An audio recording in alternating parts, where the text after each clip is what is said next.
സൂത്രകാരം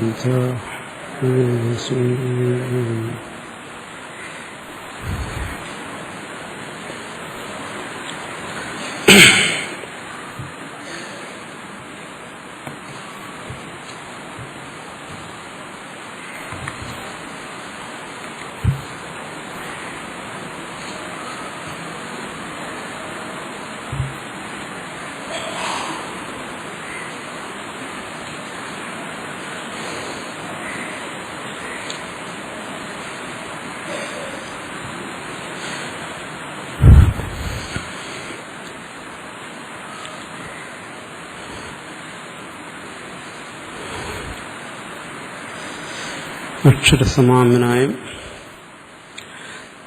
അതാണ് 3 ദിവസം നമ്മൾ ചർച്ച ചെയ്തത്.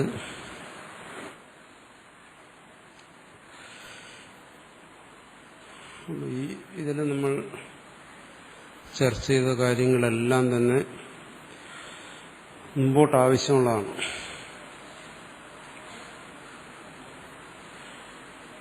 ഇതെല്ലാം ഈ പറഞ്ഞ കാര്യങ്ങളെല്ലാം മനസ്സിലിരുന്നു കഴിഞ്ഞാൽ, ഓർത്തിരുന്നാൽ മുമ്പോട്ട് വരുന്ന ഭാഗങ്ങൾ പഠിക്കുന്നതിന് വളരെ എളുപ്പമായിരിക്കും. ആവശ്യമുള്ള കാര്യങ്ങളാണ്. അപ്പം അതിൽ അങ്ങനെ മനഃപ്പാഠം ചെയ്യേണ്ട കാര്യങ്ങളൊന്നുമില്ല. ഇടയ്ക്ക് അതൊന്ന് ആവർത്തിച്ച്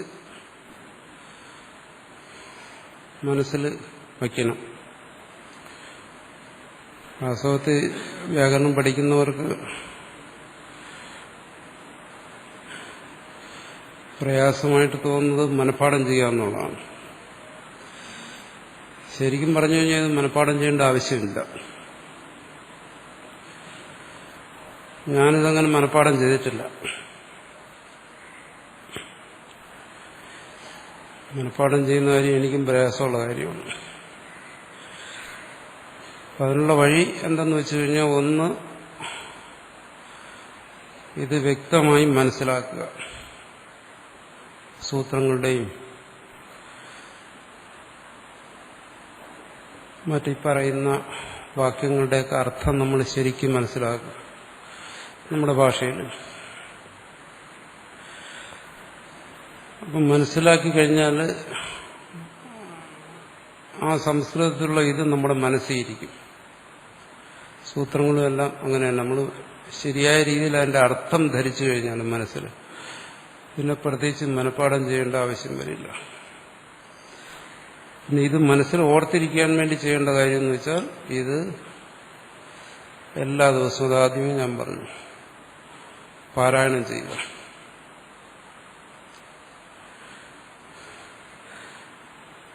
അതിനുവേണ്ടി നമ്മളൊരു ദിവസം ഒരു 10-15 മിനിറ്റ് മാറ്റിവെച്ചാൽ മതി. അതായത് മൊത്തം വേണ്ട, പഠിക്കുന്നതിന് പല ഭാഗങ്ങളായി തിരിച്ചിട്ട് നമ്മുടെ സമയവും സൗകര്യവും അനുസരിച്ച്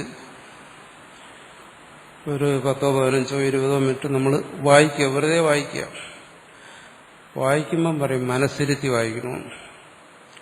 വായിക്കുമ്പോൾ നമ്മൾ അർത്ഥം മനസ്സിലാക്കി വായിച്ചാൽ അത് മനസ്സിൽ പതിഞ്ഞിരിക്കും. അത് എളുപ്പമാണ്. ഇനി അർത്ഥം മനസ്സിലാക്കാതെ വായിച്ചാലും ശരി, ലളിതാ സഹസ്രനാമം പോലെ മനസ്സിൽ പതിഞ്ഞോളും, ക്രമേണ അങ്ങ് പതിഞ്ഞോളും. പക്ഷെ ഇതങ്ങനെയല്ല. ഇത് അർത്ഥം മനസ്സിലാക്കി വായിച്ചു കഴിഞ്ഞാൽ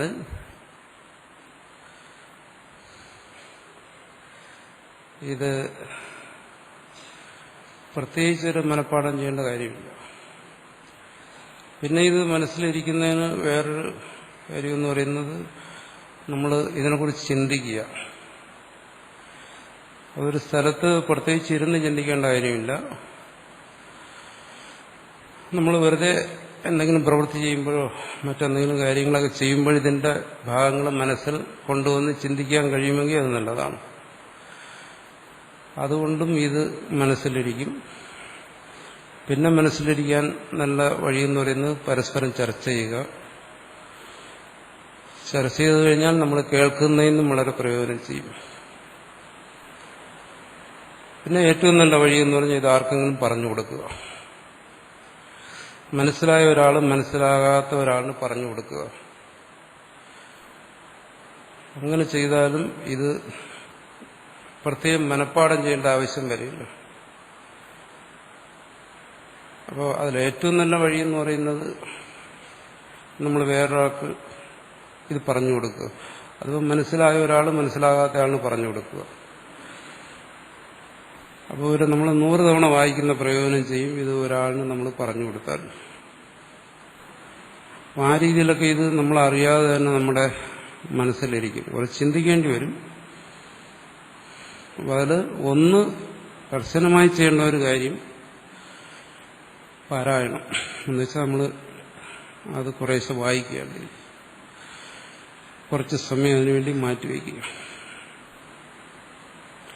കഴിഞ്ഞ ദിവസം നമ്മൾ പറഞ്ഞത്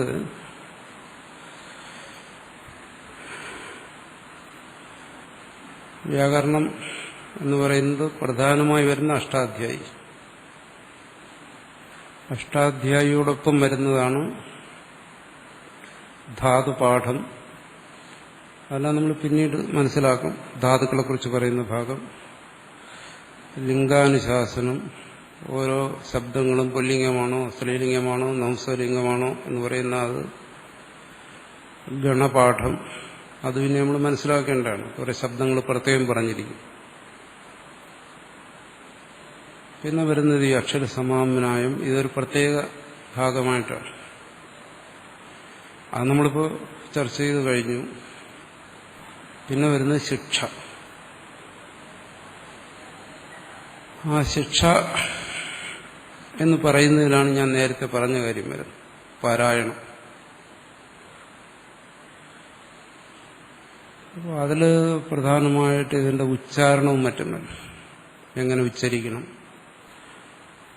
സ്ഥാനം, പ്രയത്നം തുടങ്ങിയ കാര്യങ്ങളെല്ലാം ശിക്ഷയാണ്. അതിൽ പാണിനീയ ശിക്ഷ എന്ന് പറഞ്ഞ് പലതും കിട്ടുന്നുണ്ട്. അതിനകത്ത് പറയുന്നുണ്ട് എങ്ങനെ പാരായണം ചെയ്യണം, വർണ്ണങ്ങളുടെ വിഭാഗം ഇതിന് ഇന്ന തരത്തിലൊക്കെയാണ്, എത്ര വർണ്ണങ്ങളുണ്ട്, എങ്ങനെ അതിൻ്റെ പ്രയത്നം എങ്ങനെ വരുന്നു. ഈ സംജ്ഞാപ്രകരണത്തിൽ വരുന്ന കൂടുതൽ ഭാഗങ്ങളും പാണിനീയ ശിക്ഷയിൽ നിന്നെടുത്ത ഭാഗങ്ങളാണ്. നമ്മൾ ഇതുവരെ ചർച്ച ചെയ്തതും ആ പാണിനീയ ശിക്ഷയിൽ നിന്നാണ്. പാണിനീയ ശിക്ഷ എന്ന് പറയുമ്പോൾ കുറച്ച് ശ്ലോകങ്ങളേ ഉള്ളൂ.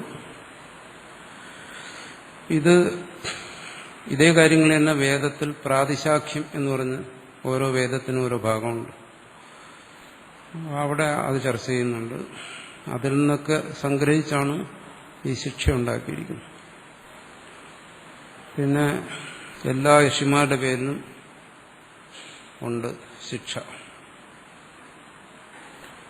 അത് ഒരു അതിശയകരമായ കാര്യമാണ്. നമ്മൾ അറിയപ്പെടുന്ന മിക്കവാറും എല്ലാ ഋഷിമാരുടെ പേരിലും ശിക്ഷ എന്ന് പറയുന്ന ഈ ശ്ലോകങ്ങൾ ഉണ്ട്. അപ്പോൾ ആ കാലഘട്ടത്തിൽ ഇതിനത്രയും പ്രാധാന്യം ഉണ്ടായിരുന്നു എന്ന് വേണം. നാരദന്റെ പേരിൽ പോലും ഉണ്ട് ശിക്ഷ.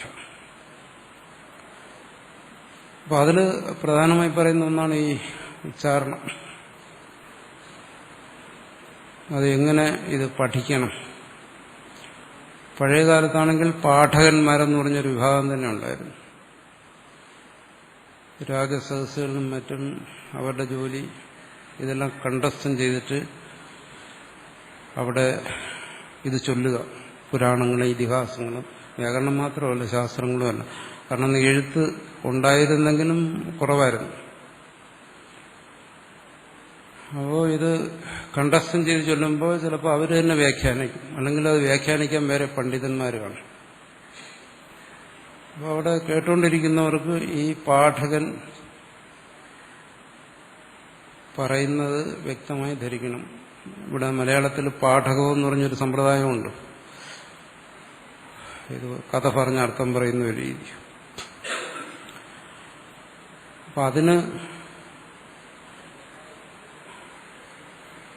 പാണി പറയും എങ്ങനെയാണ് അത് ചൊല്ലേണ്ടത്.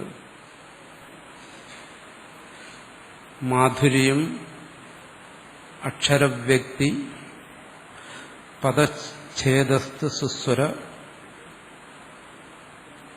ധൈര്യം, ലയസമർത്ഥം ച ഷഡേതേ പാഠക ഗുണാഹ എന്ന് പറയും.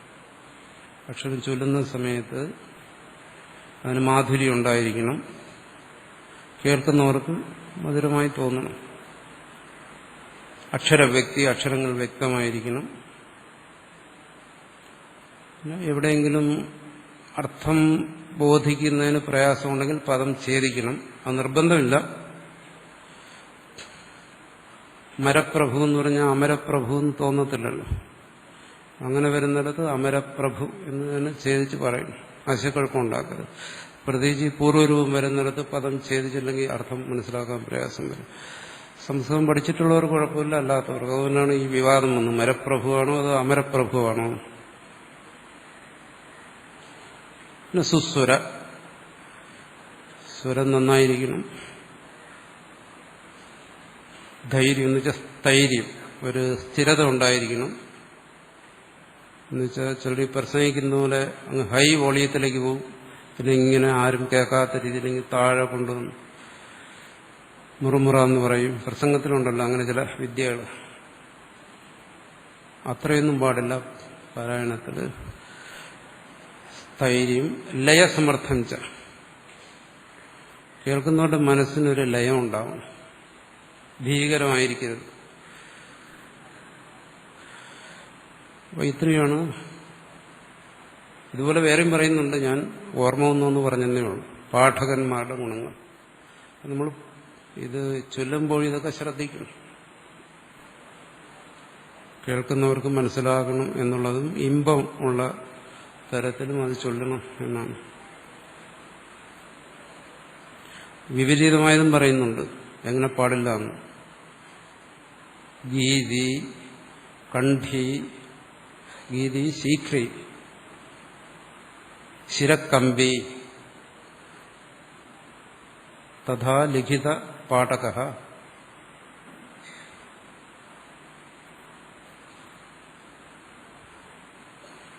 ഗീതി സാറിന് ഇത് ചൊല്ലുമ്പോഴത്തേക്ക് നമ്മുടെ നാട്ടിൻപുറത്തൊക്കെ ഭാഗവതം വായിക്കും പോലെ ചൊല്ലാൻ പാടില്ല. പാലങ്ക മൂലങ്ക എന്നിങ്ങനെ നീട്ടിപ്പോകുമല്ലോ, അത് വേണ്ട എന്നാണ്. അത് സംഗീതത്തിനത് വേണം. സംഗീതത്തിൽ നീട്ടും കുറുക്കൊക്കെ വരും, സംഗീതമല്ല ഇത്. അപ്പോൾ അതിനകത്ത് അത് ശരിയായ രീതിയല്ല. കാരണം ഭാഗവതം വായിക്കുന്നത് ആൾക്കാർക്ക് മനസ്സിലാക്കാൻ വേണ്ടിയിട്ടാണ്. ഇത് മനസ്സിലാകാത്തവർ വായിക്കുമ്പോൾ ഇതിൽ രാഗം വരുന്നു. കാരണം അടുത്ത അക്ഷരം കിട്ടുന്നത് ഒരു രാഗമായിരിക്കും. അത് കഴിഞ്ഞാൽ പിന്നും അടുത്ത അക്ഷരം അറിയത്തില്ല, അത് വായിച്ചെടുക്കുന്ന ഒരു രാഗം. അങ്ങനെയാണ് ഈ ഭാഗവതത്തിലും രാമായണത്തിലൊക്കെ ഈ രാഗം വന്നു. അപ്പം അത് പാടില്ലെന്നാ പാഠകത്തിൽ. പിന്നെ അതൊരു ശീലമായി, അതിന് പല രാഗങ്ങളും വന്നു. അത് ശരിയല്ല. അപ്പോൾ ഗീതി അത് വരാൻ പാടില്ല. സംഗീതം വേറെ, ഇത് വേറെ. സംഗീതത്തിൽ അതൊക്കെ ആവാം, സംഗീതത്തെക്കുറിച്ചല്ല ഇവിടെ പറയുന്നു. ശീഘ്രീ, ശീഘ്രം, വളരെ പെട്ടെന്ന് വായിക്കാൻ പാടില്ല. പിന്നെ ശിരക്കമ്പി, നമ്മൾ ഈ മൃദംഗവും മദ്ദളവും വായിക്കുന്നവർ ഇവിടെ കൈ പോകുന്ന പോലെ തന്നെ തലയും പോകും. അത് സംഗീതത്തിന് നല്ലതാണ്, സംഗീതം അങ്ങനെ പറ്റും. കാരണം അവരുടെ മനസ്സിന് താളം വരുമ്പോൾ ശരീരം അതിനനുസരിച്ച് ചലിക്കും. പക്ഷേ പാരായണത്തിന് അത് പാടില്ല. കാരണം എന്തെന്ന് വെച്ച് കഴിഞ്ഞാൽ അങ്ങനെ മാറിക്കഴിഞ്ഞാൽ ശബ്ദവും മാറിപ്പോകും.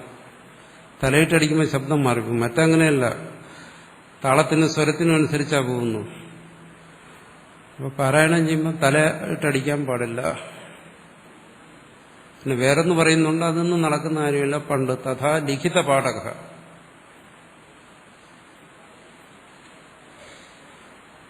എഴുതി പഠിക്കുന്ന പഴയ കാലത്ത് നല്ലതായി കരുതിയിരുന്നില്ല. എഴുതി വായിക്കുന്നു. ഒന്നാമതൊന്നും എഴുതി വായിക്കാൻ തന്നെ പ്രയാസമാണ്. ഭുർജപത്രത്തിലും ചെമ്പിലും പനയോലയിലുമൊക്കെയാണ് എഴുതുന്നത്. അതിന്ന് വലിയ പ്രയാസമാണ്. പിന്നെ വേറൊരു കാര്യം, അന്ന് എഴുതുന്നതിന് ശരിയായ സാമഗ്രിയൊന്നുമില്ല. എഴുതി കഴിഞ്ഞാൽ പിന്നെ അക്ഷരം ചിലപ്പോൾ മാറിപ്പോകും. വായിക്കുമ്പോൾ തിരിഞ്ഞു പോവും.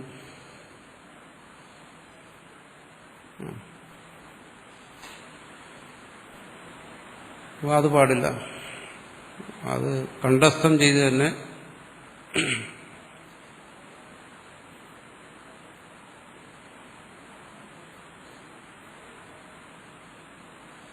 പിന്നെ അർത്ഥം വ്യക്തമാകണം. അനർത്ഥജ്ഞോ, ഒരാള് പഠിക്കുമ്പം കേൾക്കുന്നവർക്ക് അർത്ഥം കൂടെ വ്യക്തമാകാത്ത രീതിയിൽ അത്രയും സാവകാശത്തിൽ വായിക്കും.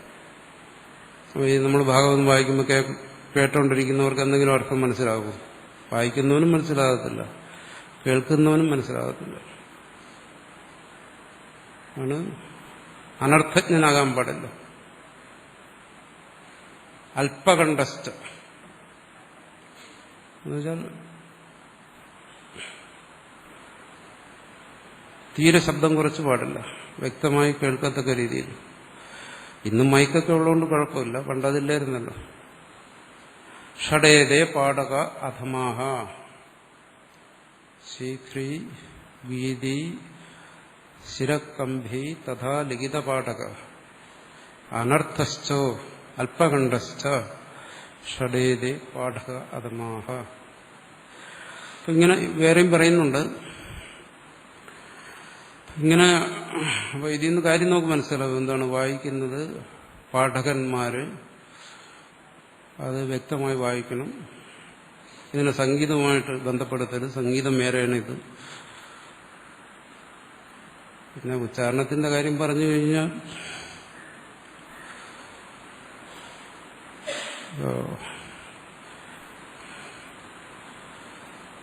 സംസ്കൃതത്തിൽ തന്നെ പറയും,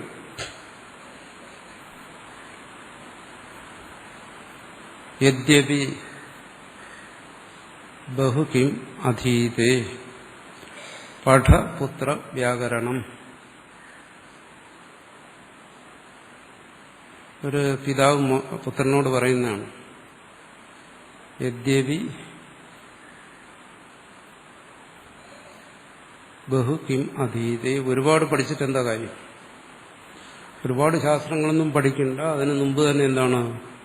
പഠപുത്ര വ്യാകരണം. പുത്ര വ്യാകരണം പഠിക്കുക.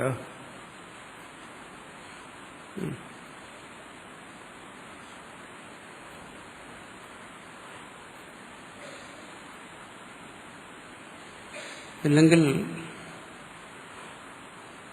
ഇത് പ്രത്യേകിച്ചും ഇത് മലയാളം പഠിച്ചവർ ഉദ്ദേശിച്ചല്ല പറയുന്നു. കുട്ടിക്കാലത്തെ മലയാളം പഠിച്ചവർ ഉദ്ദേശിച്ചല്ല ഇത് പറയും. ഹിന്ദി കുട്ടിക്കാലത്തെ പറഞ്ഞ് ശീലിച്ചവരെ ഉദ്ദേശിച്ച ഇത് പറയുന്നു. സകല ശകലോ മാഭൂത്.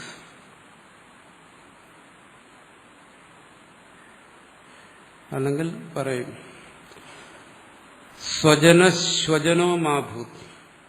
അങ്ങനെയും പറയും സ്വജന സ്വജന സ്വജനോ മാഭൂത്. സകല ശകല സകൃത് ശകൃത് എന്ന് പറയും. ഈ വ്യത്യാസം ഈ മലയാളത്തിലായാലും തമിഴിലായാലും ഹിന്ദിയിലായാലും എല്ലാവർക്കും വരുന്ന ഒരു കുഴപ്പമാണ്. നമ്മുടെ കയ്യിൽ ലിപിയുണ്ട്, പക്ഷെ ശബ്ദമില്ല. അതാ കുഴപ്പം. ലിപി എല്ലാവർക്കും ഉണ്ട്. ഇപ്പോൾ ഹിന്ദിയിൽ വരുന്ന എന്താണ്? ശ സ ഷ, ഈ മൂന്നെണ്ണം. അവിടെ വലിയ പണ്ഡിതന്മാർക്ക് പോലും തലകുത്തി നിന്നാൽ ഇത് മൂന്നും തിരിച്ചു പറയാൻ പറ്റത്തില്ല. സ ശ ഷ മൂന്നും വഴങ്ങത്തില്ല. എല്ലാം ഒരുപോലെ ഉച്ചരിക്കാൻ പറ്റും. അതുകൊണ്ടാണ് പറയുന്നത് സ്വജനം എന്ന് പറയുന്നത് സ്വജനമാകരുത്. സ്വജനം എന്ന് പറഞ്ഞാൽ ബന്ധു, സ്വജനം എന്ന് പറഞ്ഞാൽ സ്വ നായി. ബന്ധുക്കളെല്ലാം നായ്ക്കളാകും. അങ്ങനെ വരാൻ പാടില്ല. സകല ശകല. സകലോ എന്ന് വെച്ചാൽ പൂർണ്ണം, ശകലോ എന്ന് പറഞ്ഞാൽ അതിന്റെ നേരെ വിപരീതം.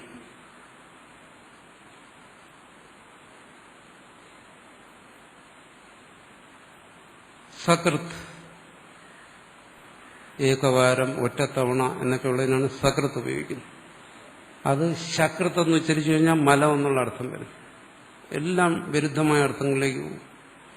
പക്ഷെ ഹിന്ദി കുട്ടിക്കാലം മുതലേ പറഞ്ഞ് ശീലിച്ചവർക്ക് ഇത് മാറ്റിയെടുക്കാൻ വലിയ പ്രയാസമാണ്. അവരതിന് പ്രയോഗിക്കുന്ന പാണിനി പോലും അത് പ്രയോഗിച്ചിട്ടുണ്ട്.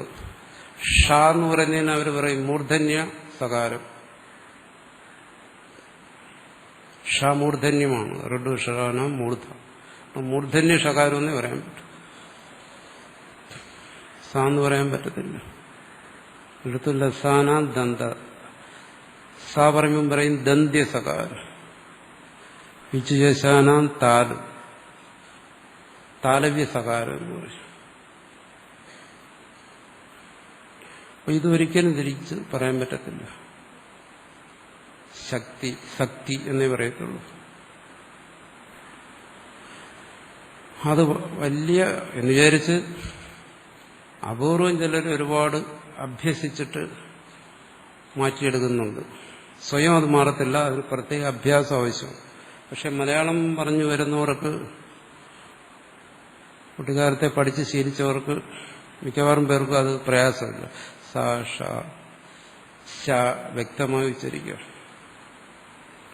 തമിഴിലെ ഴ പോലെ ലിപിയുണ്ട് എഴുതാൻ, പക്ഷെ പറയുമ്പോൾ പളം.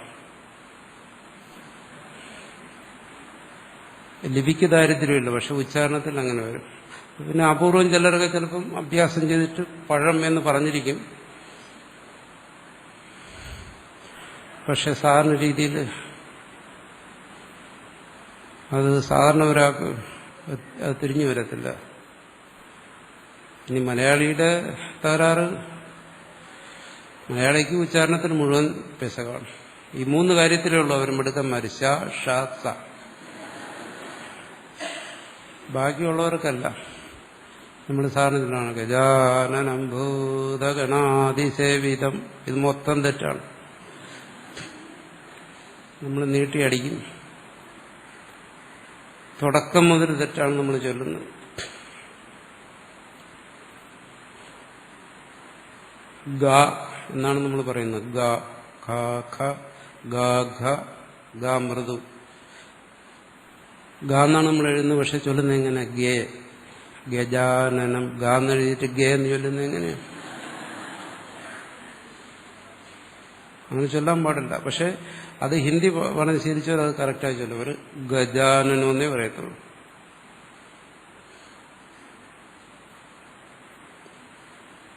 നമ്മൾക്കത് ഒരിക്കലും പറ്റില്ല.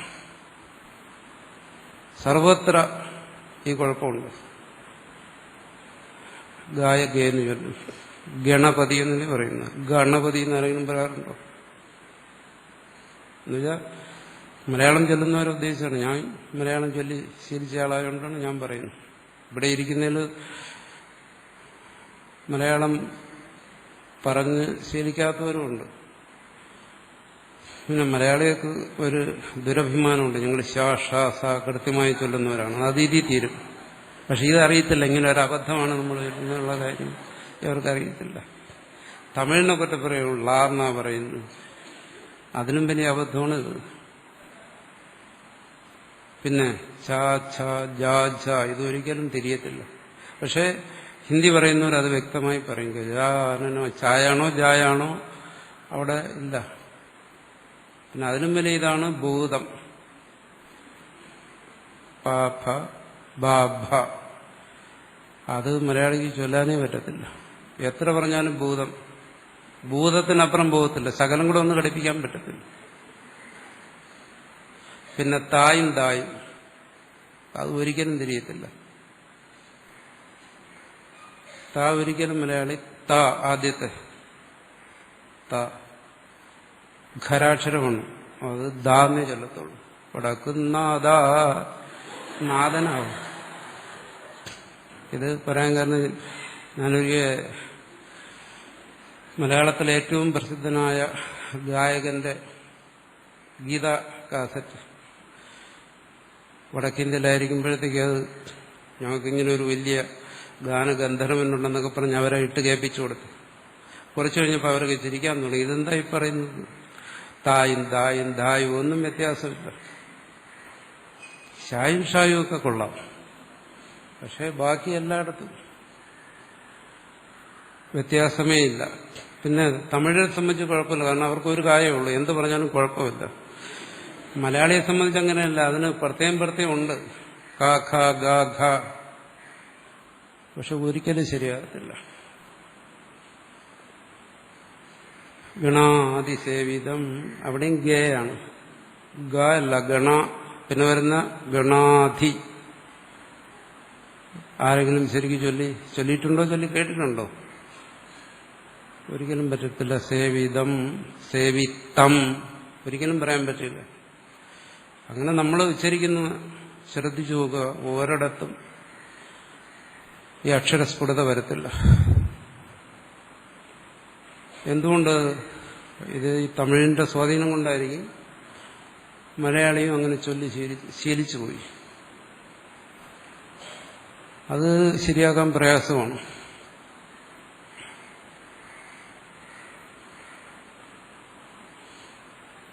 തമിഴ്നാട്ടിൽ എവിടെ ചെന്നാലും വിളിക്കുന്നത് ചാമി എന്ന് വിളിക്കത്തുള്ളൂ.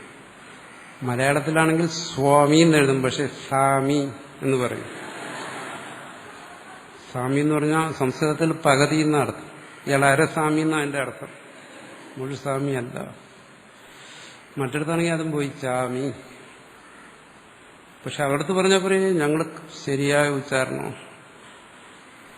ഒരു കുഴപ്പമില്ല. ഇത് എല്ലാ ഭാഷയ്ക്കും ഉണ്ട്.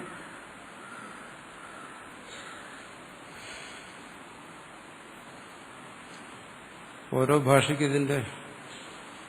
ഇതിനുവേണ്ടി സംസ്കൃതത്തിലൊരു വിദ്യ പ്രയോഗിച്ചിട്ടുണ്ട് ഈ പല ഭാഗത്തും. ലയോരഭേദ, ലായും ലായും വേദം ഉച്ചരിക്കുന്നിടത്തും മാറിയും തിരിഞ്ഞൊക്കെ വരും. അതുകൊണ്ട് അത് അഭേദമാക്കിക്കൊള്ളുക. വാ ബയോർ അഭേദ, വായും ബായും. ബംഗാളി ബാ എന്ന് ഉച്ചരിക്കും, ഗോബിന്ദൻ എന്നേ പറയൂ. ഗോവിന്ദൻ എന്ന് പറയിക്കാൻ എത്ര ശ്രമിച്ചാലും പറ്റത്തില്ല. ഇങ്ങനെ എല്ലായിടത്തും ഈ തകരാറുണ്ട് ഉച്ചാരണത്തിൽ. അതുകൊണ്ട് ഉച്ചാരണത്തെ സംബന്ധിച്ച് നമ്മൾ കഴിയുന്നത്ര ശ്രദ്ധിക്കുക. ശീലിച്ചു പോയത് മാറാൻ പറ്റത്തില്ല. അതിനെല്ലാ ഭാഷയ്ക്കും ഉണ്ട്. മലയാളി ഇംഗ്ലീഷ് ഉച്ചരിക്കുന്നത് അമേരിക്കക്കാർ ഉച്ചരിക്കുന്ന പോലെ ഉച്ചരിക്കാൻ ശ്രമിച്ചു കഴിഞ്ഞാൽ ഒരിക്കലും പറ്റത്തില്ല. കുറേയൊക്കെ അഭ്യാസം ചെയ്തു കഴിഞ്ഞിട്ട് അനുകരിക്കും. സാഹിബ് കേട്ടിട്ട് പറയും, ഓ സൂപ്പർ ഇംഗ്ലീഷാണെന്ന് പറയും, ഉള്ളിൽ ചിരിക്കുകയും ചെയ്യും, ഇതെന്തോന്ന് ഇംഗ്ലീഷ്. ഒരിക്കലും പറ്റത്തില്ല. സാഹിബ് തിരിച്ച് മലയാളം പറഞ്ഞാലും അത് തന്നെ ഗതി. പിന്നെ കുറേയൊക്കെ ശരിയാക്കി എടുക്കുക എന്നുള്ളതല്ലാതെ ഈ അക്ഷരങ്ങൾ ഒരിക്കലും തിരിഞ്ഞു വരാൻ വലിയ പ്രയാസമാണ്. പിന്നെ തമ്മിൽ ഭേദമെന്നുള്ളതുപോലെ ചില കാര്യങ്ങളിൽ മലയാളി മിടുക്കനാണ്, ചിലതിൽ ഹിന്ദിക്കാർ മിടുക്കനാണ്. ആരും പ്രത്യേകിച്ച് കുറ്റം പറയാൻ പറ്റത്തില്ല. അപ്പോൾ ഇതില് ഈ കാര്യങ്ങൾ, ഞാനീ പറഞ്ഞ കാര്യങ്ങൾ വ്യക്തമാക്കുന്നതിന് വേണ്ടിയിട്ടാണ് ഈ ശിക്ഷയിൽ സ്ഥാനം, പ്രയത്നം ഇതെല്ലാം പറയുന്നത്. അതുകൊണ്ട് അഷ്ടാധ്യായിയുടെ അധ്യയനത്തിൽ ശിക്ഷയ്ക്കൊരു പ്രധാന സ്ഥാനമുണ്ട്. അതുകൊണ്ട് സംജ്ഞാപ്രകരണത്തിൽ ശിക്ഷയിലെ വിഷയങ്ങളെല്ലാം ആദ്യം ഉൾക്കൊള്ളിച്ച അതുകൊണ്ടാണ്. അത് ഉച്ചാരണത്തിന്റെ കാര്യം പോട്ടെ, ബാക്കി വരുന്ന കാര്യങ്ങൾ സ്ഥാനം, പ്രയത്നം, ഹ്രസ്വം, ദീർഘം തുടങ്ങിയ കാര്യങ്ങളെല്ലാം അറിഞ്ഞിരിക്കണം. പിന്നെ പഴയകാലത്ത് പ്രധാനമായിട്ടും ഈ വ്യാകരണം പഠിച്ചിരുന്നത് വേദപഠനത്തിന് വേണ്ടിയിട്ടാണ്. പിന്നീട് അതാണ് ലോകഭാഷയിലേക്ക് വരുന്നത്. അത് പാണിനിക്ക് മുമ്പ് തന്നെ, പാണിനിക്ക് മുമ്പ് തന്നെ വ്യാകരണം ഉണ്ടായിരുന്നു. ഒരുപാട് വൈയാകരണന്മാരുടെ പേര് പറയുന്നു. അന്ന് തന്നെ നിയമങ്ങളുണ്ടായിരുന്നു. അപ്പോൾ എന്തിനാ വ്യാകരണം പഠിക്കേണ്ടത്? മഹാഭാഷ്യകാരൻ പറയും,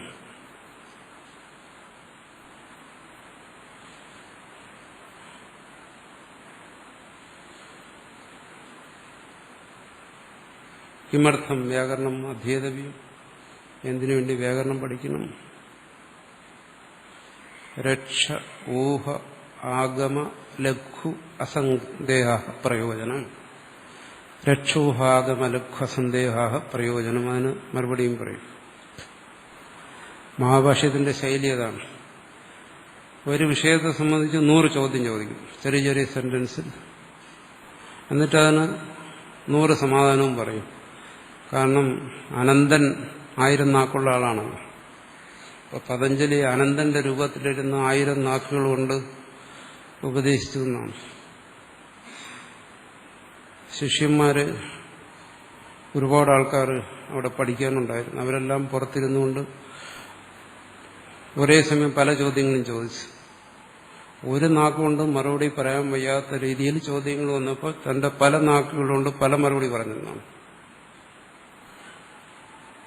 അത് പഠിക്കുന്ന സമയത്ത് നമുക്ക് അതിന്റെ ബുദ്ധിമുട്ടും അനുഭവപ്പെടും. ഏതാ ശരി ഉത്തരം, ഏതാ തെറ്റെന്നുള്ളത് തിരിച്ചറിയാൻ വയ്യാതെ.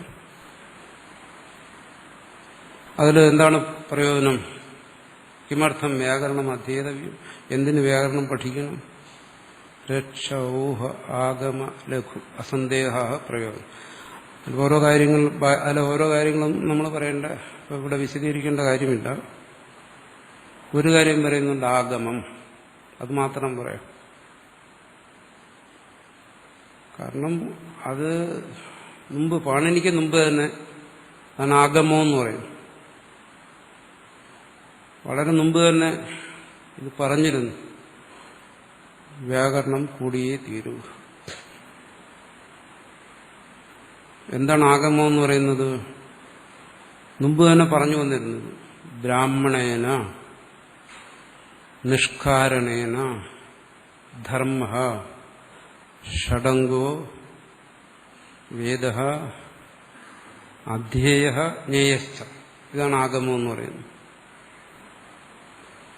ബ്രാഹ്മണന്റെ ധർമ്മമാണ് വ്യാകരണം പഠിക്കുക എന്ന് പറയുന്നത്. വ്യാകരണം മാത്രമല്ല, അതെങ്ങനെ, എന്തിനു വേണ്ടി നമ്മൾ ചോദിക്കുമല്ലോ, എന്തിനാ വ്യാകരണം പഠിക്കുന്നു? പറയും നിഷ്കാരണേന ധർമ്മം. അതിന് കാരണമൊന്നുമില്ല. ധർമ്മം കാരണമുണ്ട്.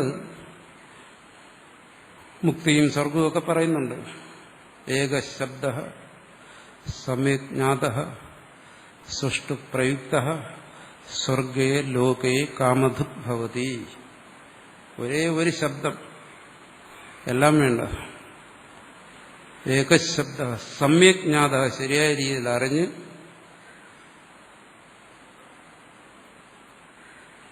സുഷ്ടു പ്രയുക്ത, ശരിയായ രീതിയിൽ അത് പ്രയോഗിക്കുന്ന ഉച്ചാരണം. ശബ്ദത്തെ അറിയാമെന്ന് വെച്ചാൽ ശബ്ദത്തിന്റെ അർത്ഥം അറിയണം.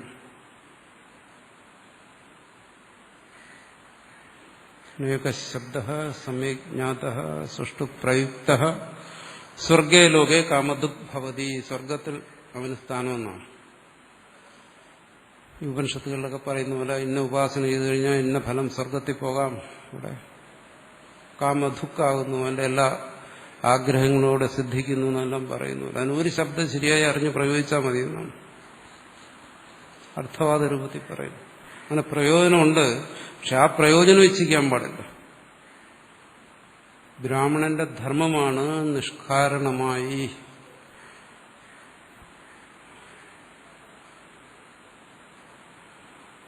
ഷഡംഗോ വേദ, വേദ അധ്യയനം ചെയ്യണം. ഇതാണ് ആഗമം പറയുന്നത്, ഷഡംഗവേദം. വേദ അധ്യയനമാണ് അവിടെ പറയുന്നത്. പക്ഷെ വെറും വേദം അങ്ങ് അധ്യയനം ചെയ്താൽ പോലെ, യാസ്കൻ പറഞ്ഞതുപോലെ അർത്ഥം മനസ്സിലാക്കാതെ വേദം ഇങ്ങനെ ചൊല്ലിയാൽ പോരാ. അല്ലെങ്കിൽ എന്തെങ്കിലും കർമ്മങ്ങൾ ചെയ്ത് ദക്ഷിണ വാങ്ങാൻ വേണ്ടി ഇത് കുറച്ച് മനഃപ്പാഠം ചെയ്തു വെച്ചാൽ പോരാ. അംഗങ്ങളോടുകൂടി വേദം അധ്യയനം ചെയ്യണം. അധ്യയനം ചെയ്യണം. ജ്ഞേയശ്ച, എന്താണ് അതിന്റെ താല്പര്യമെന്നും മനസ്സിലാക്കണം. ഇങ്ങനെ ഒരു ആഗമം പാണിനിക്കും പതഞ്ജലിയുമൊക്കെ മുമ്പ് തന്നെ ഉണ്ടായിരുന്നു. പിന്നെ ബ്രാഹ്മണൻ എന്ന് പറഞ്ഞത് ആ കാലഘട്ടത്തിൽ മനുഷ്യൻ ഗോത്രമായി താമസിച്ചിരുന്ന ആ കാലഘട്ടത്തിൽ, ഗോത്ര സംസ്കാരം ഉണ്ടായിരുന്ന ആ കാലഘട്ടത്തിൽ ഇതെല്ലാം അധ്യയനം ചെയ്യുന്ന, പഠിക്കുന്നതും പഠിപ്പിക്കുന്നതുമൊക്കെ ബ്രാഹ്മണനായിരുന്നു. അത് സ്വാഭാവികം. അന്നത്തെ ആ കാലഘട്ടത്തിൽ. അപ്പോൾ ഇത് ധർമ്മമായി കണക്കാക്കിയിരുന്നു. അംഗങ്ങളുടെ കാര്യം പറയുമ്പോഴാണ്, ഷഡംഗമായ വേദം എന്ന് പറയുമ്പോഴാണ് ഇവിടെ വ്യാകരണം വരുന്നത്.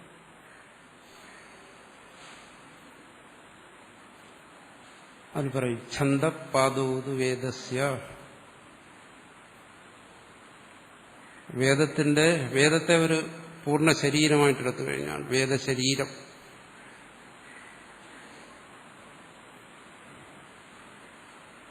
ഛന്ദപാദോത് വേദസ്യ, രണ്ടു കാലുകളാണ് ഛന്ദസ്, ഗായത്രി തുടങ്ങിയ ഛന്ദസ്സുകൾ. ആ ഛന്ദസ്സുകൾ എന്തെന്നറിയാതെ വേദം ചൊല്ലിക്കഴിഞ്ഞാൽ എങ്ങനെ അർത്ഥം മനസ്സിലാവും? എങ്ങനെ നേരെ ചൊല്ലാൻ പറ്റും? പദരംഗമായി. അപ്പോ ഛന്ദസ്സാകുന്ന കാലുകളിൽ ഉറച്ചാണ് വേദം നിൽക്കുന്നത്. അതുകൊണ്ട് വേദം അധ്യയനം ചെയ്യുന്നവൻ ഛന്ദസ്സുകളും പ്രത്യേകം അധ്യയനം ചെയ്യണം. അതിന് ഛന്ദശാസ്ത്രമുണ്ട്, അത് അധ്യയനം ചെയ്യണം.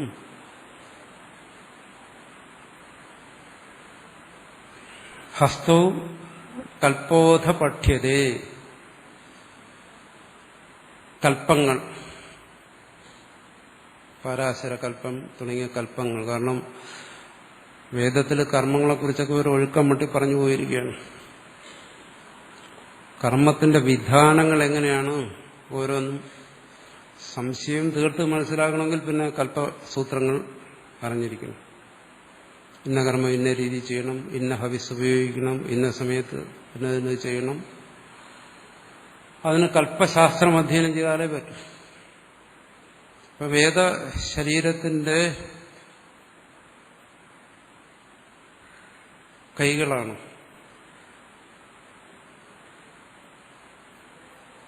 കൽപ്പം.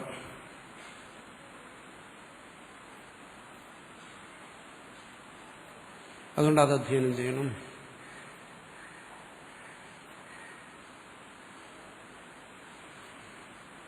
ജ്യോതിഷാം അയനം ചക്ഷു. ജ്യോതിഷാം അയനം എന്ന് പറയുന്നത് ജ്യോതിഷുകളുടെ ഗമനം, യാത്ര, ആകാശത്ത് കാണണം. ഗ്രഹങ്ങളുടെയും നക്ഷത്രങ്ങളുടെയൊക്കെ ആ യാത്രയുണ്ടല്ലോ, അതിനെക്കുറിച്ച് പറയുന്ന ശാസ്ത്രം, ജ്യോതിശാസ്ത്രം. അതാണ് വേദത്തിന്റെ ചക്ഷു. നിരുക്തം ശ്രോത്രം ഉച്യതേ. നിരുക്തം എന്ന് പറയുന്ന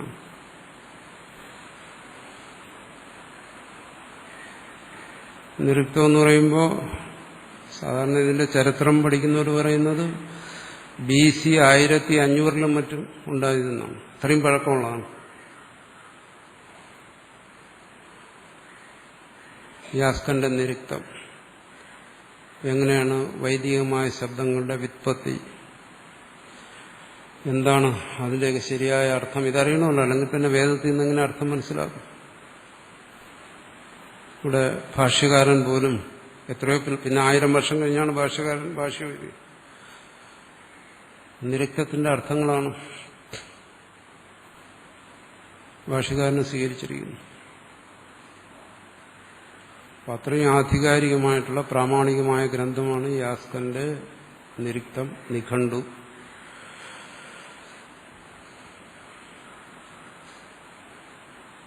അതാണ് നിരുക്തം. ശ്രോത്രം വേദത്തിന്റെ കാതുകളാണ്.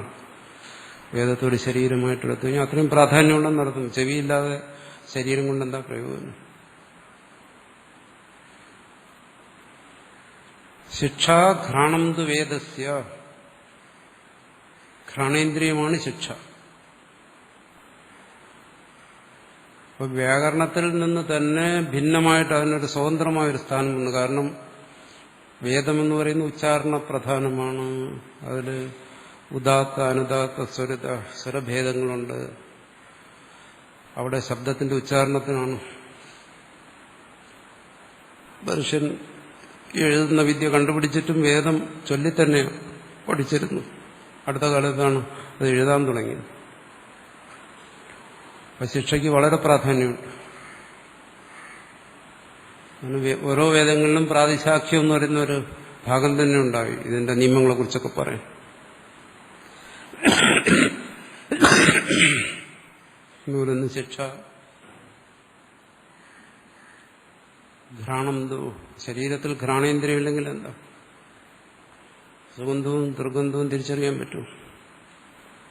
അപ്പൊ വേദത്തിന്റെ സത്വം അസത്വം തിരിച്ചറിയണമെന്നുണ്ടെങ്കിൽ ശിക്ഷയുടെ ജ്ഞാനം ഉണ്ടായിരിക്കും.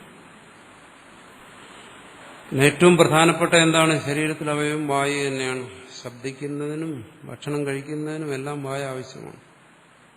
എന്തിന്? പ്രാണൻ സഞ്ചരിക്കുന്നതിന് പോലും അതിന്റെയും കൂടെ സഹായം വേണം. കൊണ്ട് പറയുന്നു മുഖം വ്യാകരണം സ്മൃതം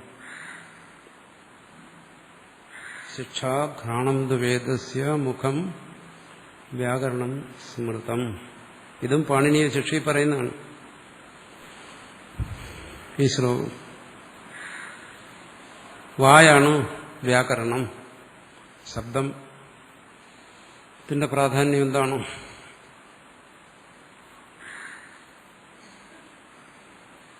ഇതം അന്ധ തമ കൃഷ്ണം ജായേത ഭുവനത്രയം യദി ശബ്ദാഹ്വയം ജ്യോതിർ ആ സംസാരം ന ദീപ്യതേ. മുമ്പ് ഇത് പറഞ്ഞിട്ടുണ്ട്.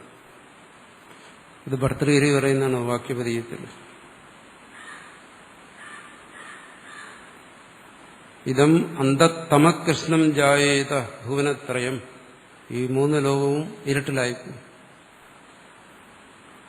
നമ്മൾ ധരിച്ചിരിക്കുന്ന ഈ ലോകത്തെയൊക്കെ പ്രകാശിപ്പിക്കുന്ന ആദിത്യനെന്ന് പറയുന്ന ഒരു പ്രകാശം എന്നാണ്.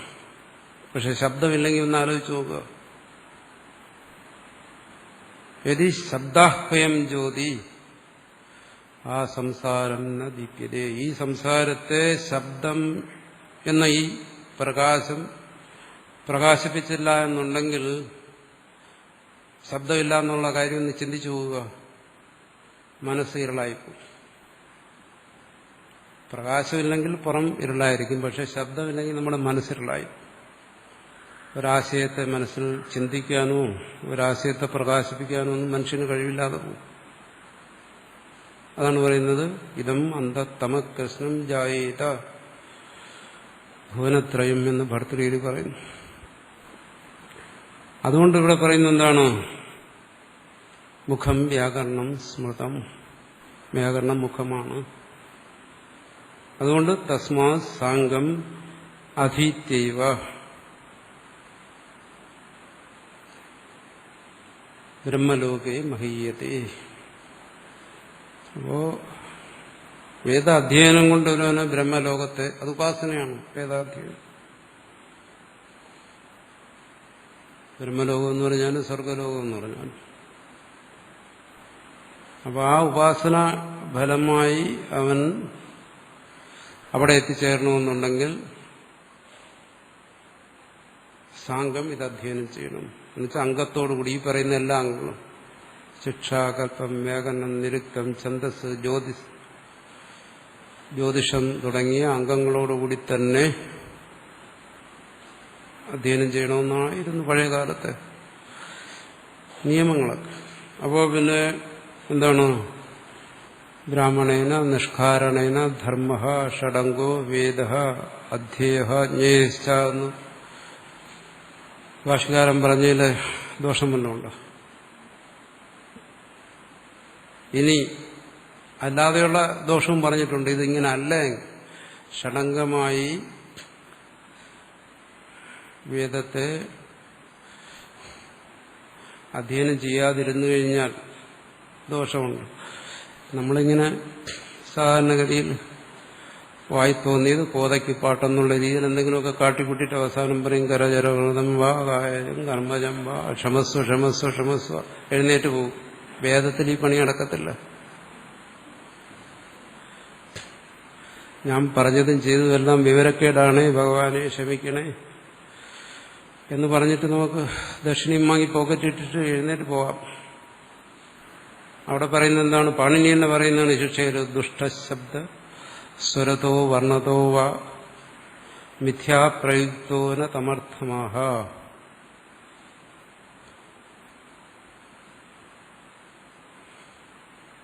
സവാഗ്വജ്രം യജമാനോ ഹിനസ്തി. യഥേന്ദ്രശത്രു സ്വരതോപരാധ. ശബ്ദം ദുഷ്ടമായി കഴിഞ്ഞാൽ, ദോഷയുക്തമായി കഴിഞ്ഞാൽ, അത് സ്വരം കൊണ്ടായാലും ശരി, വർണ്ണം കൊണ്ടായാലും ശരി. വർണ്ണം കൊണ്ടെന്ന് പറഞ്ഞാൽ നേരത്തെ പറഞ്ഞില്ലേ, ഗജാനനം ഭൂതഗണാതിദേവിതം, ഇതാണ് വർണ്ണം കൊണ്ടുവരുന്ന ദോഷം. അത് പിന്നെ വേദമല്ല, നമുക്ക് ലൈസൻസ് ഉള്ളതാണ്. എങ്ങനെ വേണോ ചൊല്ലാം അവസാനം ക്ഷമസ്വ ക്ഷമസ്വ ക്ഷമസ്വ എന്ന് പറഞ്ഞു. വേദത്തിൽ ഈ പണിയൊന്നും നടക്കത്തില്ല. എല്ലാം നരകത്തിൽ തന്നെ പോകും.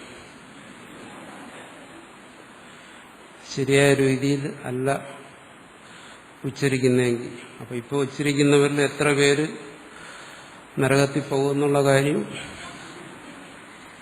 കാരണം ഷഡംഗമായി വേദം അധ്യയനം ചെയ്യുന്ന എത്ര പേരുണ്ട്? ഉറപ്പാണ്.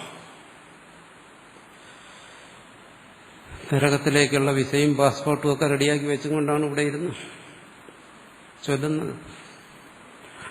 പഠിനി പ്രത്യേകം പറയുന്നു, ദുഷ്ടശബ്ദ സ്വരതോ വർണ്ണതോ, സ്വരം കൊണ്ടോ വർണ്ണം കൊണ്ടോ ശബ്ദത്തിൽ ദോഷം വന്നു കഴിഞ്ഞാൽ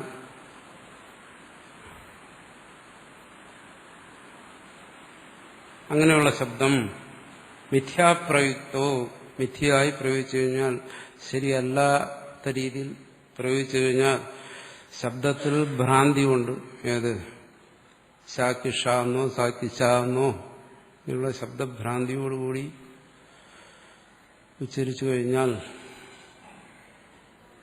തമർത്ഥമാഹ, ഉദ്ദേശിക്കുന്ന അർത്ഥമായിരിക്കില്ല, എന്നുവെച്ചാൽ അനർത്ഥമായിരിക്കും ഫലം. കാരണം ഇത് പുരുഷാർത്ഥത്തിന് വേണ്ടിയിട്ടാണ് വേദം ചൊല്ലുന്നത്. അപ്പൊ അനർത്ഥ ഫലത്തെ ഉണ്ടാക്കും. അതിന് ഉദാഹരണം പറയുന്നത് എന്താണോ, സവാഗ്വജ്രോ യജമാനം ഹിനസ്തി. ആ വാഗ്വജ്രം യജമാനനെ നശിപ്പിക്കും. അവിടെയും ഈ ചൊല്ലുന്നവന് രക്ഷയാ. നഷ്ടം വരുന്ന കാശ് മുടക്കുന്നവനാണ്. അവർക്കുണ്ട് ദോഷം, അത് പിന്നെ പറയും. വൃത്രൻ ഇന്ദ്രനെ കൊല്ലണം, അതിനു വേണ്ടിയിട്ട് യാഗം നടത്തും. അത് വൃത്രന്റെ പിതാവിനെന്ന് ഒരു വാശിയായിരുന്നു. വൃത്രൻ അസുരനാണ്. യവൻ വളർന്നു വന്നു കഴിഞ്ഞാൽ ഇന്ദ്രനെ ഇവൻ കൊല്ലണം. ഇന്ദ്രന്റെ ശത്രുക്കളാണല്ലോ അസുരന്മാർ. അതിനു വേണ്ടിയിട്ട് ഒരു ഗംഭീരമായൊരു യാഗം നടത്തി. അവിടെ ഹവിസർപ്പിച്ചത് ഇന്ദ്രശത്രുവർദ്ധസ്വ എന്നാണ് അർത്ഥം. ഇന്ദ്രന്റെ ശത്രു വർദ്ധിക്കട്ടെ എന്നാണ്.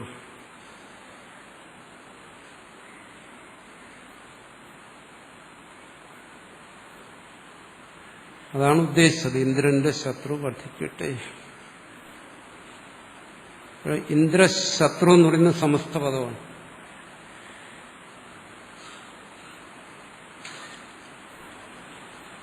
അപ്പൊ സമസ്ത പദം എന്ന് പറയുന്നത് അതിന്റെ അർത്ഥം വിഗ്രഹം അനുസരിച്ച് മാറും. ഇന്ദ്രഃ ശത്രു യസ്യ ബഹുവ്രീ സമാസമാണ്. അത് നമ്മളിനി പഠിക്കും. ഇതിനുവേണ്ടി മാത്രം പറയുകയാണ്. തത്പുരുഷനിലാണെങ്കിൽ ഷഷ്ടി തത്പുരുഷനിൽ ഇന്ദ്രസ്യ ശത്രു, ഇതാണ്.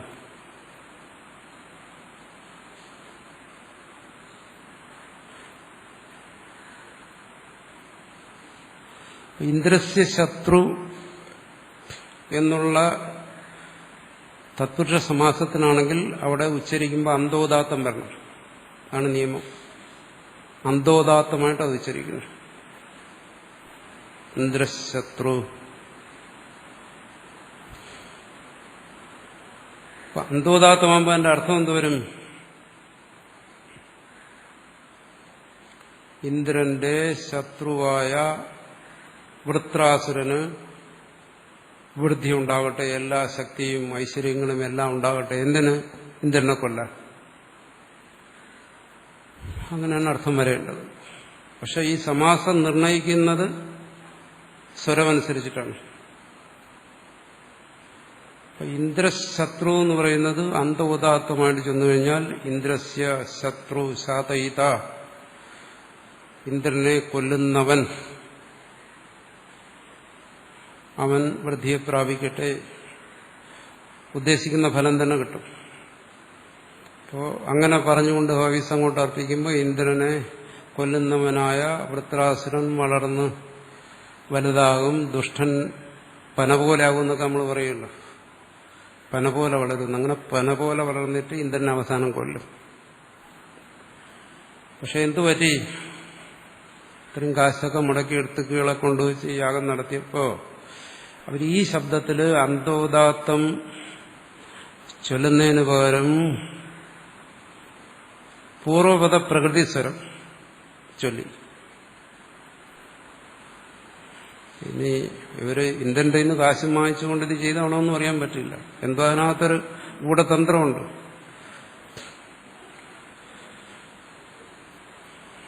ഇന്ദ്രശത്രു എന്ന് തന്നെ, പക്ഷെ അന്തോദാത്തത്തിന് ഓരോ എന്ത് ചെയ്തു? പൂർവപദ പ്രകൃതിസ്വരം ഉച്ചരിച്ചു. അപ്പൊ ഇന്ദ്രഹ ശത്രു യസ്യ, ഇന്ദ്രഹ ശാതയിത യസ്യ, ഇന്ദ്രൻ കൊല്ലുന്നവൻ വളരട്ടെ എന്നായി. ഇന്ദ്രൻ കൊല്ലുന്നവൻ വളരട്ടെ എന്ന് പറഞ്ഞാൽ എന്താവും? പന പോലെ വളർന്നിട്ട് അവസാനം ഇടിവെട്ടി സംഗതി അങ്ങ് പോകും. അത് തന്നെ വൃത്രനും പറ്റി.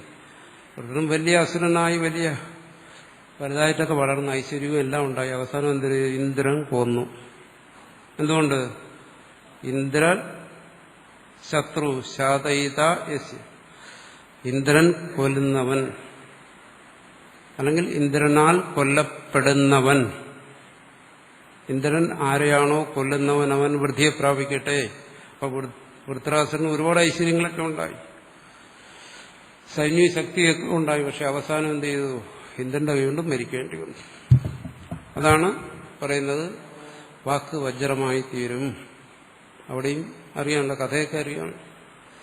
വജ്രായുധം കൊണ്ട് മരിക്കേണ്ടി വന്നു.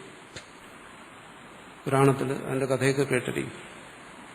അതാണ് സവാഗ് വജ്രോ യജമാനം ഹിനസ്തി, യജമാനെ കൊല്ലും. അവിടെ ഈ ഋത്തുക്കളെയൊക്കെ വരുത്തി ഈ യാഗം ചെയ്ത വൃത്രാസുരൻ അവസാനം ഇന്ദ്രന്റെ കൈകൊണ്ട് മരിക്കേണ്ടി വന്നു.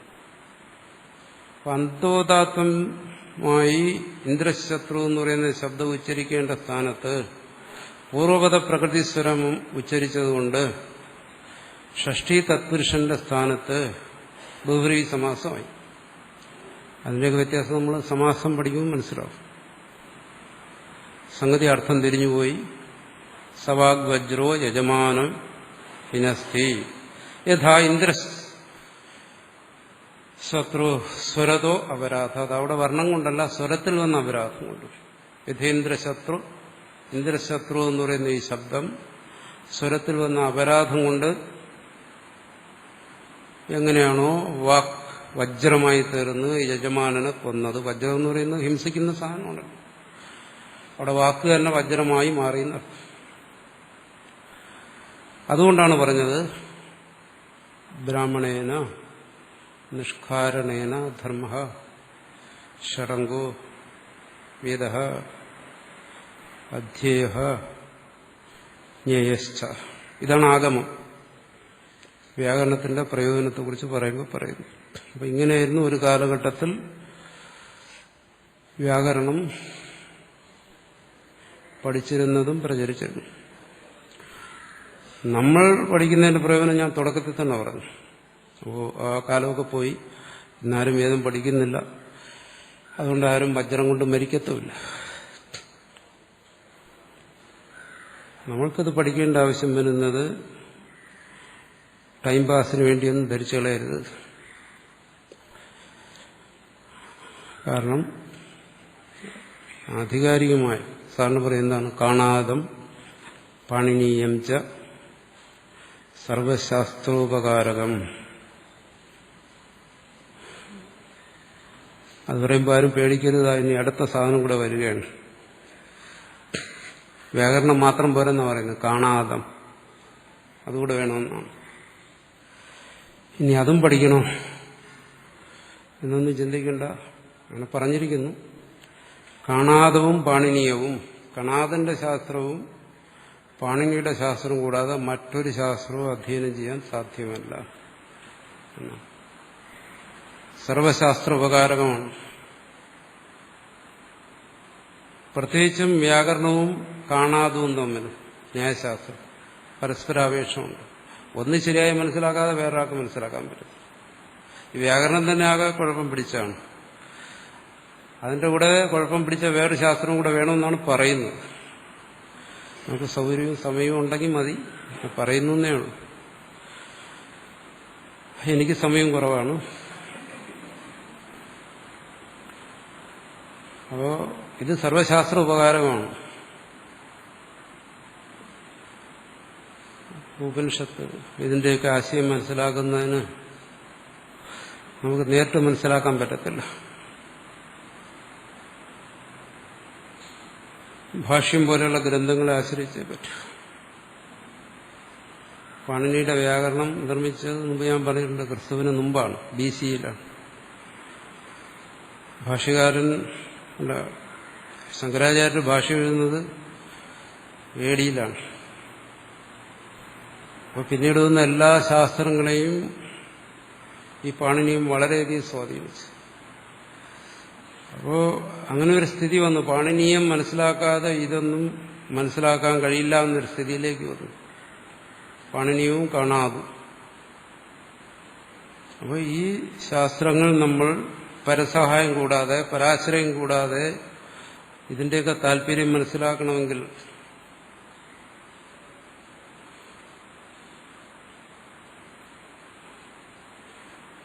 വ്യാകരണം പഠിച്ചേ മതിയാവും. ഇല്ലെങ്കിൽ എന്നും നമ്മൾ വ്യാഖ്യാനത്തെ മറ്റ് ഭാഷാന്തരങ്ങളൊക്കെ അപേക്ഷിക്കേണ്ടി വരും. എന്റെ അനുഭവത്തിൽ ഒരു 3 വർഷം ശരിയായി ഇത് പഠിക്കുകയാണെന്നുണ്ടെങ്കിൽ എല്ലാം കൂടെ ചേർത്ത്,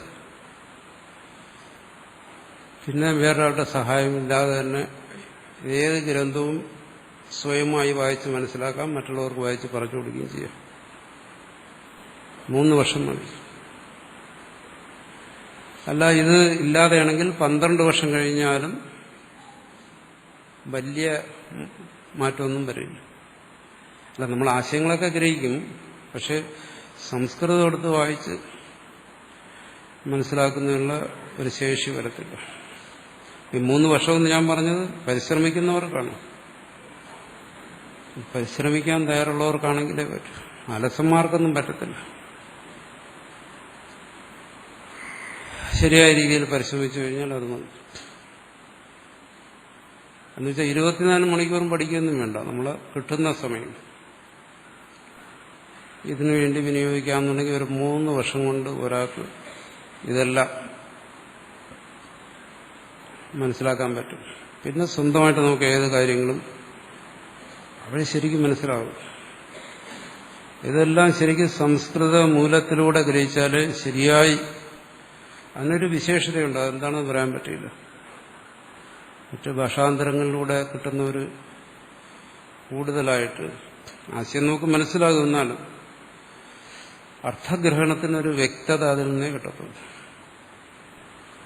അതുകൊണ്ടാണ് ഇതൊക്കെ അതും ആർക്കാണ് ഇത്തരം ശാസ്ത്രങ്ങളൊക്കെ മനസ്സിലാക്കണം താല്പര്യമുള്ളവർ. അല്ല, നമുക്ക് ഇതിന്റെ ഒന്നും ആവശ്യമില്ലെന്നാണെങ്കിൽ പിന്നെ ഇതിന്റെ ആവശ്യമില്ല. ജപമോ പ്രാർത്ഥനയോ ഒക്കെ ആയിട്ട് പോകുന്നവർക്ക് ഇതിന്റെ ഒന്നും ആവശ്യമില്ല. ഇതിലേക്ക് പ്രവേശിക്കണമെന്ന് താല്പര്യമുള്ളവർ, അവർക്ക് വേണ്ടിയിട്ടാണിത്. അതുകൊണ്ട് ഇന്നത്തെ പ്രയോജനം ഇതാണ്. പണ്ട് പറഞ്ഞിരുന്ന പ്രയോജനം അത് ഞാൻ പറയാൻ കാരണം ഈ ശിക്ഷയെക്കുറിച്ച് പറയുമ്പോൾ ഇങ്ങനെ കുറച്ച് കാര്യങ്ങൾ പാണിനിയെ ശിക്ഷയ്ക്കകത്ത് പറയുന്നുണ്ട്.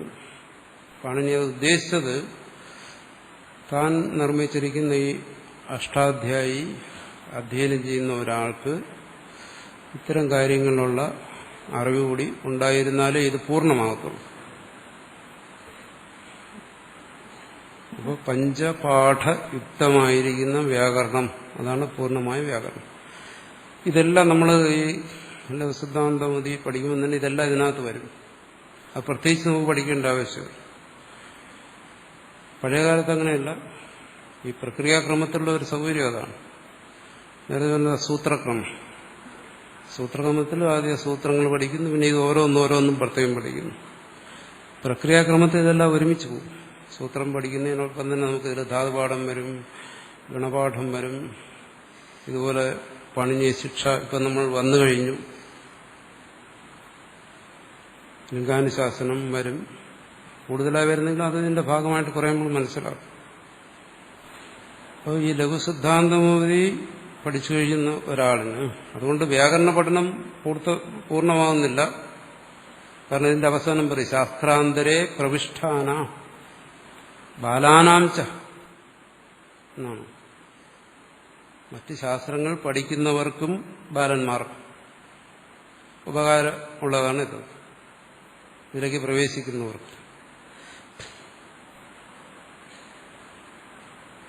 അപ്പോ ഇതിലേക്ക് പ്രവേശിച്ച് ഇത് പൂർത്തിയായി കഴിയുമ്പോൾ ഈ സംസ്കൃത ഭാഷയുടെ എന്താണ് ആധാരം എന്നുള്ളത് നമുക്ക് മനസ്സിലാവും. ഒരാൾക്ക് ഇതിൽ പിടിച്ചുകൊണ്ട് മുമ്പോട്ട് പോകാം ധൈര്യമായിട്ട്. നമുക്ക് ഇതിനെ സംബന്ധിച്ചിടത്തോളം ഭാഷയെ സംബന്ധിച്ച് ഒരു വ്യക്തത കിട്ടും. ഇന്നതാണ് ഇതിന്റെ രീതി എന്നുള്ളത്. തുടർന്ന് ഒരാൾക്ക് വേണമെങ്കിൽ പഠിക്കാം, പഠിക്കാതെ ഇരിക്കാം. വ്യാകരണത്തിൽ കൂടുതൽ അറിയണമെന്നുള്ളവർക്ക് വ്യാകരണം മനസ്സിലാക്കാൻ വേണ്ടി പഠിക്കാം. അല്ല, ഭാഷയെ സംബന്ധിച്ചുള്ള അടിസ്ഥാന കാര്യങ്ങൾ മനസ്സിലാക്കാനാണെങ്കിൽ ഇത് മതി. അപ്പം നമുക്കൊരു വ്യക്തതയും ഒരു ഉറപ്പും വരും. കുറച്ച് പരിശ്രമം ആവശ്യമാണ്. അതാണ് സംസ്കൃത ഭാഷാ പഠനത്തിൽ അല്ലെങ്കിൽ വ്യാകരണശാസ്ത്ര പഠനത്തിന് ലഘുസിദ്ധാന്തമതിയുടെ പ്രയോജനം.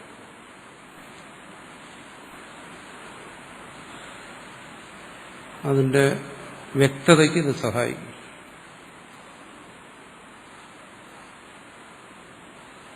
അപ്പോൾ ഈ വരുന്ന അത് സമഗ്രമായി ഇതിനകത്ത് വരുന്നുണ്ട്. ഞാൻ പറഞ്ഞ എല്ലാ വിഷയങ്ങളും.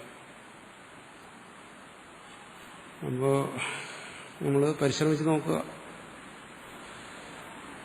തുടങ്ങിയപ്പോൾ ഞാൻ വിചാരിച്ചു എല്ലാവരും പിരിഞ്ഞു പോയി എന്നാണ് വിചാരിച്ചു. അപ്പോൾ ഏകദേശം എല്ലാവരും വീണ്ടും പഴയതുപോലെ തന്നെ ഉണ്ട്. അപ്പോൾ ഇത് പേടിച്ചാരും പിരിഞ്ഞു പോകേണ്ട കാര്യമില്ല. കുറച്ച് നമ്മൾ പരിശ്രമിച്ചു നോക്കുക. കഴിയില്ല എന്ന് തോന്നുകയാണെങ്കിൽ വിട്ടയ്ക്കുക. കഴിയുമെന്നാണ് എൻ്റെ വിശ്വാസം. ഒരുമാതിരി ആർക്കും ഇത് മനസ്സിലാക്കാൻ പറ്റുമെന്നാണ് എനിക്ക് തോന്നുന്നത്. ഞാൻ പറയില്ല, ഞാൻ 3 തവണ പരിശ്രമിച്ചിട്ടാണ് എനിക്കിതിലൊരു പിടുത്തം കിട്ടിയത്. എന്റെ കര പറ്റിയെന്ന് ഞാൻ പറയുന്നില്ല, ഒരു പിടുത്തം കിട്ടി. അപ്പോ ഇവിടെ ഇപ്പോൾ പരാജയപ്പെട്ടു കഴിഞ്ഞാൽ നിങ്ങൾക്ക് ഇനി 2 ചാൻസ് ഉണ്ട്.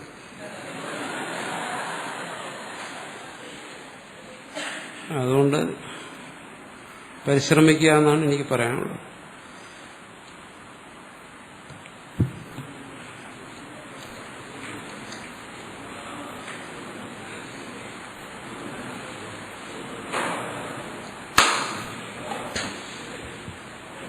ശാന്തി ശാന്തി ശാന്തി.